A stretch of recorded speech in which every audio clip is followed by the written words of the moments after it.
Demos una mirada en esta clase al desarrollo de las denominaciones y cuál ha sido la problemática.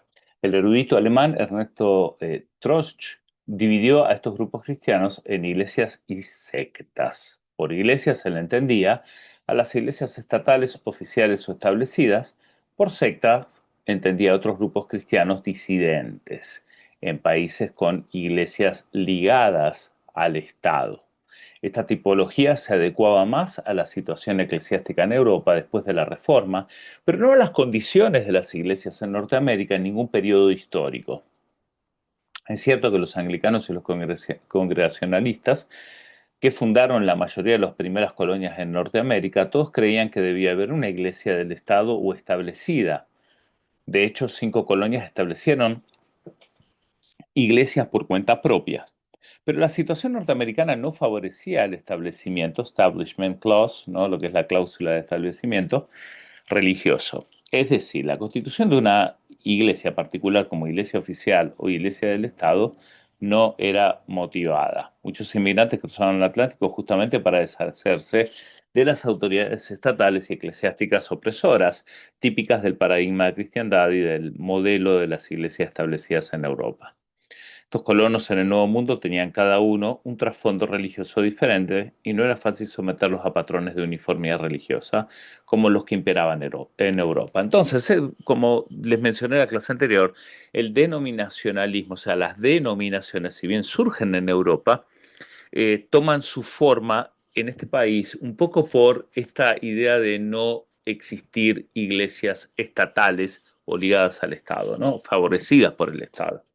Eh, También interesante es el punto este de la categorización de qué es iglesia y qué es secta, algo que ha venido a formar parte del lenguaje de muchos cristianos, ¿no?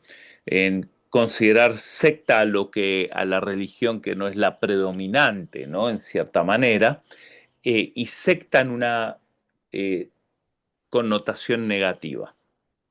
Así que todo esto se va a borrar un poco en los Estados Unidos. Ahora, noten ustedes que han vivido años en sus países, asumiendo que algunos de ustedes han vivido en países de Latinoamérica, eh, el uso de la palabra secta era muy normal, ¿no?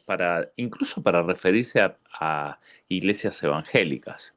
Así que cuando yo era chico, mi mamá me decía, los evangélicos son una secta que no tienen a Jesús en la cruz crucificado, ¿no? Como nosotros los católicos somos la iglesia oficial, ¿no? La iglesia por lo menos verdadera. Así que esta es la problemática.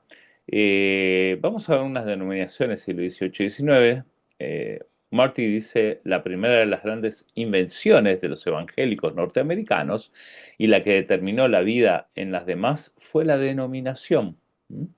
Denominación es un término estudiadamente neutral, una nada o una palabra descomprometida. Se impuso como si su lógica fuese irresistible y su alcance predeterminado sobre todas las iglesias. Muchos protestantes no querían ser denominados con tales términos sociológicamente neutrales. Querían hablar de sí mismos como la iglesia y de todas las iglesias falsas alrededor de ella, justamente como sectas y cultos, ¿no? Esto fue algo muy propio, no al margen de los cristianos, siempre buscar que nosotros somos X, hablando como si fuéramos cualquier forma de cristianismo, somos la iglesia verdadera, distinguiéndonos de las demás que no son verdaderas. Esto ha pasado hasta hace pocas décadas, ¿no? Y también con ese temor a un ecumenismo, ¿no? Que mezcle lo genuino o lo verdadero con lo falso, ¿no? El trigo con la cizaña. Así que estaba esta idea también que cada iglesia quería ser llamada la iglesia y las demás sectas. Entonces, eran libres para hacerlo así, pero si deseaban comunicarse en la sociedad más amplia, estaban forzados a aceptar el modo denominacional, ser denominados como tal o cual forma de cristianismo. La denominación le aseguraba a los grupos que ellos podían permanecer libres para procurar sus verdades, privadas en la medida en que aceptaban el patrón de la tolerancia legal en la sociedad. La denominación entonces fue la manera en que las cuestiones jurisdiccionales se resolvieron en el imperio evangélico, especialmente en este país, ¿sí? En los Estados Unidos, todas las iglesias estaban al mismo nivel. ¿Mm? Repito, creo que eso fue una buena innovación, ¿está bien? Obviamente que dentro de esta bondad o este beneficio iban a venir un montón de otros problemas, como distingues del trigo de la cizaña, pero eso quedaba a criterio de cada iglesia, ¿no? Esto trajo, como digo, esta cuestión de que en cada esquina se pueda poner una iglesia y cada persona tenga el menú de opciones también para escoger. Ustedes debatirán o hablarán o pensarán un poco de esto en los foros acerca de este modelo, ¿no? Entonces hablemos de algunas de ellas que se originaron en Europa. Los anglicanos, luego de este lado del Atlántico van a ser llamados episcopales, misma iglesia con diferente nombre. Antes de la revolución de las 13 colonias, la iglesia anglicana estaba establecida en 5 de las colonias sureñas, ciudad de Nueva York y en otros 3 condados. Era la iglesia más dividida de todas y la más dependiente de Inglaterra por su liderazgo. Las cuestiones políticas afectaron la posibilidad de una organización nacional. No obstante, el cambio de mentalidad en el Nuevo Mundo hizo que la iglesia anglicana se separara del estado de Virginia e hiciera nuevos aliados con fuerzas tan diversas como los líderes deístas, como Thomas Jefferson, e incluso con los bautistas. Más de la mitad de la población de Virginia estaba compuesta por disidentes. Para finales del siglo XVIII, después de varias asambleas, finalmente en 1780 se adopta el nombre de Iglesia Protestante Episcopal y se eligió a Guillermo Smith como obispo, aunque nunca fue consagrado como tal. 10 clérigos en Connecticut eligieron a Samuel Seabury como obispo, pero el arzobispo de Canterbury se rehusó a ordenarlo hasta que no jurara lealtad a la corona británica. Finalmente, Seabury fue consagrado por obispos irregulares de Escocia en 1784 y se transformó así en el primer obispo anglicano norteamericano en ser consagrado. Aquí ven la Catedral de San Pedro y San Pablo en Washington, sí, anglicana o episcopal, mejor dicho.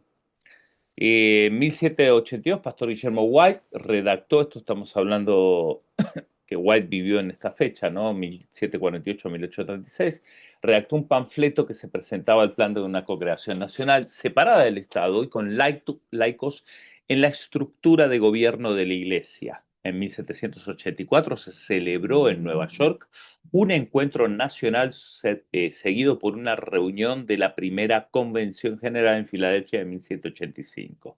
Esta asamblea eligió a White y a otros 2 clérigos como obispos. Eh, se aprobó una constitución, se adoptó un libro de oración, se revisó la liturgia y se adoptó el nombre de Iglesia Presbiteriana Episcopal de los Estados Unidos. White y Samuel Provost fueron consagrados como obispos en Inglaterra en 1787. La Iglesia Episcopal de los Estados Unidos es la Iglesia Nacional Estadounidense de la Comunión Anglicana, que comprende 108 diócesis en los Estados Unidos. Así que acá una mirada general en cómo se inaugura, cómo se inician, por decir así, estos movimientos, ¿no? Aquí en los Estados Unidos, por lo menos como denominaciones y cómo se van estableciendo cada una de ellas y van surgiendo a la orden del día varias más. Los presbiterianos norteamericanos se desarrollaron de manera independiente del presbiterianismo del Viejo Mundo desde la creación del primer presbiterio en 1706. Ya en 1785 el sínodo presentó consideración a la formación de una organización nacional para la Iglesia. Juan Witherspoon se transformó en un líder de este movimiento a favor de la organización nacional. La reunión sinodal de 1788 adoptó la forma de gobierno del libro de la disciplina, la Confesión de Fe de Westminster, los 2 catecismos, directorio de adoración como documentos constitucionales de la Iglesia Nacional. Así que bueno, acá se forman los presbiterianos, los católicos romanos también, 2/3 de más de los 30.000 católicos romanos después de la Revolución vivían en Maryland. Habían apoyado la Revolución y la separación de la Iglesia y del Estado después de la guerra a fin de poder ganar su propia libertad religiosa. El sacerdote Juan Carroll fue un líder del movimiento que llevó a la organización de una Iglesia Católica norteamericana, libre del Vicario Apostólico de Londres. En 1784 el Papa lo nombró prefecto apostólico y a la Iglesia Católica de los Estados Unidos quedó independiente del control inglés. Se libera del control inglés, aunque seguía bajo el papado de Roma, ¿no? Carlos fue consagrado obispo de Baltimore en 1790 y arzobispo en 1808. Todas estas iglesias habían estado muy ligadas a los gobiernos coloniales y especialmente a la metrópolis británica. No obstante, hacia fines del siglo XVIII todas estas iglesias establecidas en Europa comenzaron a separarse del Estado y a constituirse como iglesias nacionales. Denominaciones que se originaban en Inglaterra también bautistas. Los bautistas como creyentes independientes no ligados a la iglesia establecida de Inglaterra eran congregacionalistas en su gobierno eclesiástico, pero no adoptaron una posición teológica común.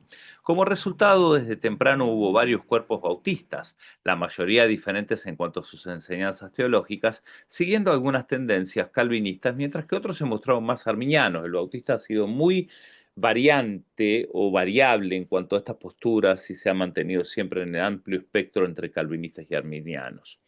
Los bautistas no se caracterizaban por tener credos escritos válidos para todas las iglesias, como menciono, pero han formulado algunas confesiones de fe consideradas como importantes para la denominación.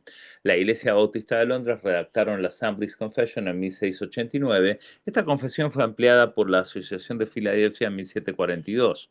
Los cuáqueros fueron en Norteamérica también llamados como amigos, y desde Inglaterra fue Anna Austin y Marina Fisher quienes arribaron a Massachusetts en 1656. Estas dos mujeres fueron acusadas de ser brujas y fueron expulsadas a la isla de Barbados, de donde habían venido.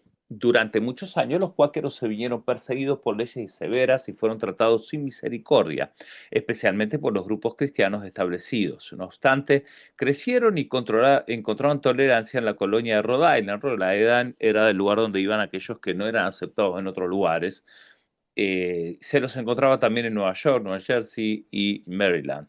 Pero el número más significativo de colonos cuáqueros llegó bajo los auspicios de Guillermo Penn en 1644-1718, quien fundó con ellas la colonia que lleva su nombre, Pensilvania, y su ciudad más importante es Filadelfia. Su trato cordial con los cuáqueros ofrecieron a los indígenas locales, eh, perdón, el trato cordial que los cuáqueros ofrecen a los indígenas locales sirvió para ganar su confianza, la cual a su vez ayudó para que los prosperaran en sus colonias. Hasta 1756, los cuáqueros controlaron la legislatura de Pensilvania. En ese año se rehusaron a pagar impuestos destinados a financiar una guerra contra los indígenas. Los cuáqueros fueron extraordinarios pacifistas y lucharon por la educación popular, la temperancia, la democracia y otras esclavitud, también contra la esclavitud. Metodistas. Felipe Embury, un predicador laico, fue quien organizó el primer grupo de metodistas norteamericanos. Esto ocurrió en Nueva York en 1766.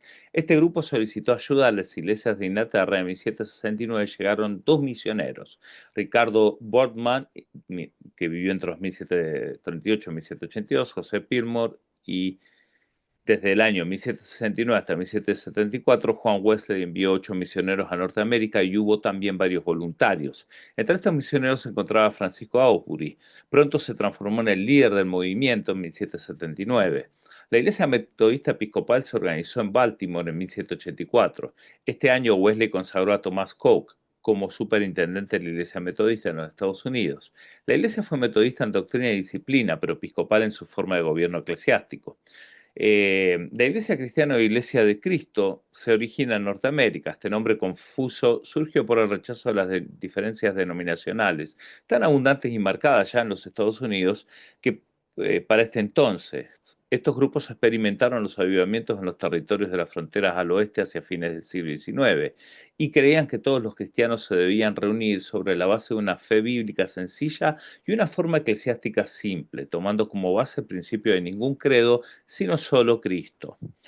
Eh, Así rechazaron las confesiones de fe y adoptaron una forma de adoración simple basada en el libro de los Hechos, con la celebración de la Cena del Señor todos los domingos y un gobierno de tipo congregacional.